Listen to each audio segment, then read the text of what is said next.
तुमच्या सर्वांचं स्वागत करतोय आपल्या चॅनलवर. डॉक्टर बाबासाहेब आंबेडकर यांचा अपमान करणाऱ्या व डॉक्टर बाबासाहेब आंबेडकर यांनी जी मनुस्मृती जाळली होती त्याबाबत बेताल वक्तव्य करणारा रामभद्राचार्य हा जो महाराज आहे मित्रांनो, याला जे आहे ज्ञानपीठ हा पुरस्कार जाहीर करण्यात आलेला आहे. तर नेमकं संपूर्ण प्रकरण काय आहे आपण पाहणार आहोत, परंतु तत्पूर्वी तुम्हाला विनंती असेल, चॅनलवर नवीन असाल तर चॅनलला नक्कीच सबस्क्राईब करा. मित्रांनो, राष्ट्रपती मुर्मू यांच्या हस्ते जे आहे शुक्रवारी नवी दिल्ली या ठिकाणी जे आहे संस्कृत विद्वान अशा अनेक गोष्टी बोलत जे आहे मित्रांनो, जवळपास 58वा जो ज्ञानपीठ पुरस्कार आहे तो रामभद्राचार्य याला जाहीर करण्यात आलेला आहे आणि त्याचसोबत जे आहे गुलजार यांना देखील तो पुरस्कार देण्यात आलेला आहे. मित्रांनो, हा पुरस्कार जो दिला जातो तो पारितोषिक दिलं जातं व त्यासोबत जवळपास 11 लाख रुपयाचे त्या ठिकाणी पैसे देखील दिले जातात आणि हा पुरस्कार जो आहे रामभद्राचार्य या व्यक्तीला जाहीर झालेला आहे. मित्रांनो, रामभद्राचार्य यांनी जे आहे गेल्या काही दिवसापूर्वी जे आहे डॉक्टर बाबासाहेब आंबेडकर यांच्याबद्दल बोलत असताना बेताल वक्तव्य केलं होतं. डॉक्टर बाबासाहेब आंबेडकर यांचा अपमान केला होता व त्याचसोबत डॉक्टर बाबासाहेब आंबेडकर यांनी जी मनुस्मृती जाळली होती त्याबाबत देखील एक वक्तव्य केलं होतं. तेव्हा आंबेडकरवादी समुदायामध्ये मोठं रोषाचं वातावरण आपल्याला पाहायला मिळालं होतं. परंतु हे सर्व घडत असताना मित्रांनो, भाजप सरकारकडनं जे आहे त्यांना ज्ञानपीठ हा पुरस्कार जाहीर करण्यात आला आणि तोही राष्ट्रपती मुर्मू यांच्या हस्ते तो त्याला पुरस्कार देण्यात आलेला आहे. त्यामुळे पुन्हा एकदा आंबेडकरीवादी लोकांमध्ये मोठे रोषाचं वातावरण आपल्याला पाहायला मिळत आहे. तर चला पाहूया नेमकं त्या ठिकाणी काय घडलंय. इस पुरस्कार समारोह में उपस्थित भारतीय ज्ञानपीठ के अध्यक्ष Shri justice Vijendra Jain ji, Jagat Guru Rambhadracharya ji, chairperson Jnanpith selection board doctor Pratibha Rai ji, chairman award selection committees Shri K L. Jain ji, managing trustee Shri Sahu Akhilesh Jain ji, गणमान्य अतिथियों, देवियों और स्वजनों, आज ज्ञानपीठ पुरस्कार से सम्मानित हुए जगत गुरु रामभद्राचार्य जी को मैं हार्दिक बधाई देती हूँ। इस समारोह में गुलजार साहेब उपस्थित नहीं हो पाए, मैं उनको भी ज्ञानपीठ पुरस्कार के लिए बहुत बहुत बधाई देती हूँ। मैं उन्हें शुभकामनाएं प्रेषित करती हूँ कि वे शीघ्र ही पूर्णतया स्वस्थ और सक्रिय होकर कला, साहित्य, समाज और देश को निरंतर योगदान देते रहेंगे। देवियों और स्वजनों, भारतीय ज्ञानपीठ इन दो शब्दों में भारत भूमि में विकसित ज्ञान तथा सृजन की परंपराओं की मूलभूत एकता व्यक्त होती है। ये एकता पूरी भारत में व्याप्त भावनात्मक, सांस्कृतिक और साहित्यिक एकता की अभिव्यक्ति है। भारत की सभी भाषाओं के साहित्य में भारत की मिट्टी की महक होती है। इस अखिल भारतीय चेतना को व्यक्त करते हुए उत्कलमणि पंडित गोपबंधु दास ने लिखा था, थिले जही तही भारत बक्षरे मणिबी मु अच्छी आपणा कक्षरे मनेत्रे भारत शिड़ा शालग्राम प्रतिष्ठाने मोर प्रिय पुरी धाम। अर्थात मैं भारत माता की गोद में जहां कहीं भी हूं, मैं मानता हूं कि मैं अपने ही घर में हूं।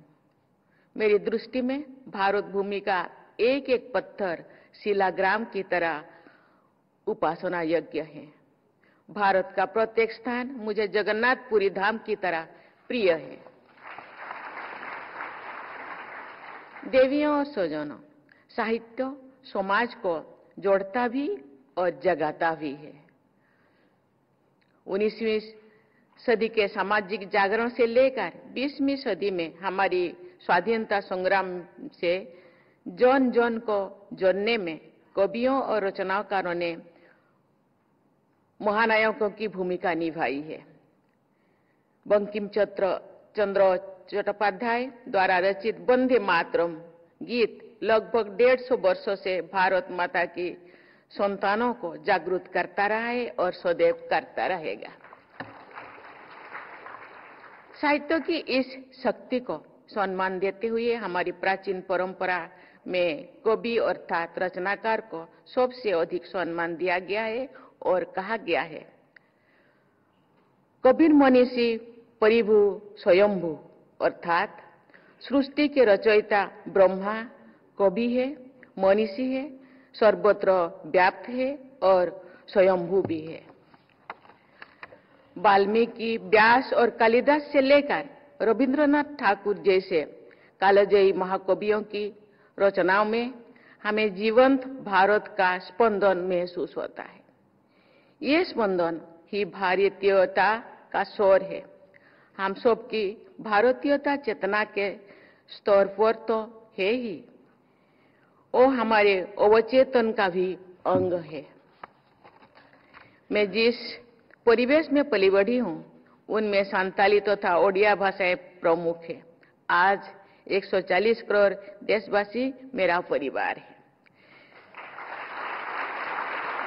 देश की सभी भाषाएं और बोलियां मेरी अपनी है, लेकिन ओडिया और संताली भाषाओं के साहित्यों में मेरा अधिक संपर्क है।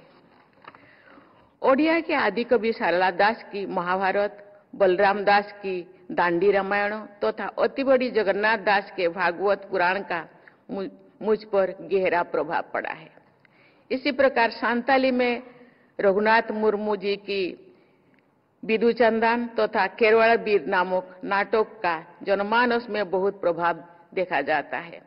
साहित्य हमारी सोच का निर्माण करता है। देवी और स्वजनों, वर्ष 1965 में विभिन्न भारतीय भाषाओं के उत्कृष्ट साहित्यकारों को पुरस्कृत करके भारतीय ज्ञानपीठ ने साहित्य सेवा के माध्यम से देश की सेवा की है। ज्ञानपीठ पुरस्कार से सम्मानित साहित्यकारों को उनकी कृतियां समग्र रूप से देखा जाए तो उनमें हमारे देश की सभी कालखंडों, सभी क्षेत्रों, सामाजिक वर्ग, चुनौतियों और आकांक्षाओं के गहन शब्द चित्र दिखाई देती है। भारतीय भाषाओं के उत्कृष्ट साहित्यकारों को पुरस्कृत करने की प्रक्रिया में भारतीय ज्ञानपीठ पुरस्कार के चयनकर्ताओं ने श्रेष्ठ साहित्यकारों को चयन किया है और इस पुरस्कार की गरिमा का संरक्षण और संवर्धन किया है। इसके लिए मैं वर्तमान और अतीत के सभी चयनकर्ताओं, प्रवर परिषद के अध्यक्षों तथा भारतीय ज्ञानपीठ ट्रस्ट के प्रबंधनों की सराहना करती हूँ। वर्तमान प्रवर परिषद की अध्यक्ष श्रीमती प्रतिभा राय जी स्वयं एक महान साहित्यकार है। मुझे बताया गया है कि उनके उपन्यास याज्ञसेनी के अब तक लगभग 120 संस्करण प्रकाशित हो चुके हैं। उनकी इस पुस्तक की ऐसा लोकप्रियता अच्छे साहित्य के प्रति पाठकों में उत्साह को रेखांकित करती है और साहित्य की अस्मिता के बारे में आश्वस्त करती है। श्रीमती प्रतिभा राय जी को वर्ष 2011 में ज्ञानपीठ पुरस्कार से सम्मानित किया गया था।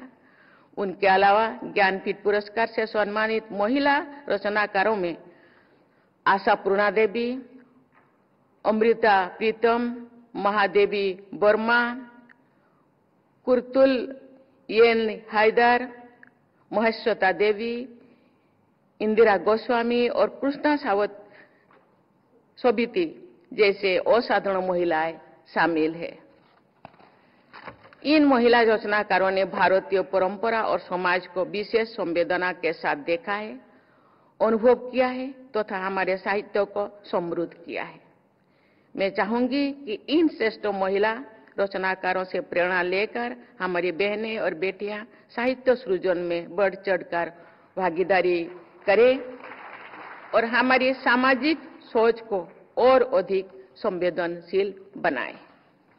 देवी और स्वजनों, श्री रामभद्राचार्य जी ने श्रेष्ठता के प्रेरक उदाहरण प्रस्तुत किए हैं।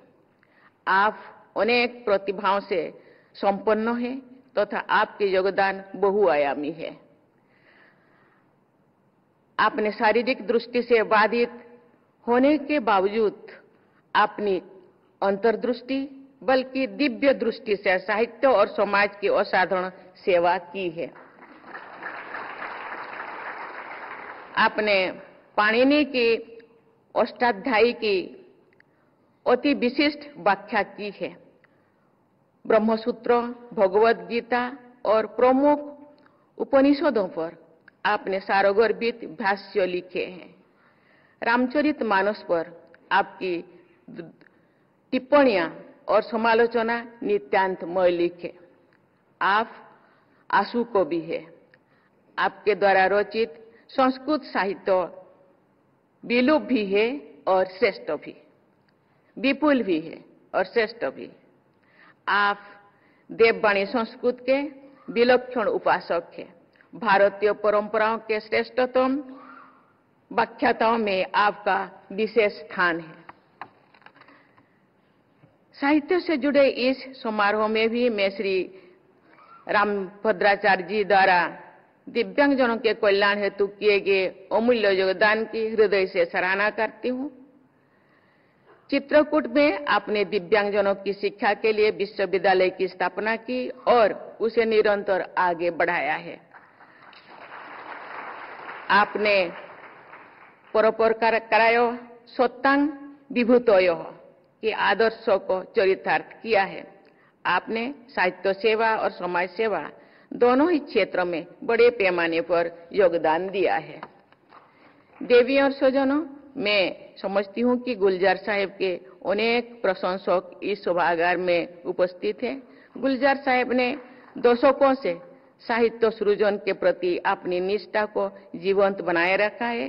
ये कहा जा सकता है कि गुलजार साहब कठोरता के बीच कोमलता को स्थापित करने वाले साहित्यकार है। उनकी कला और साहित्य की साधना से इन क्षेत्रों में सक्रिय लोगों को शिक्षा और प्रेरणा लेनी चाहिए। मैं एक बार फिर श्री रामभद्राचार्य जी को हार्दिक बधाई देती हूं। मैं आशा करती हूं कि आपके यशस्वी जीवन से प्रेरणा लेकर आने वाली पीढ़ियां साहित्य सृजन में, समाज निर्माण में और राष्ट्र के निर्माण में सही रास्ते पर आगे बढ़ती रहेंगे। धन्यवाद। जय हिंद, जय भारत।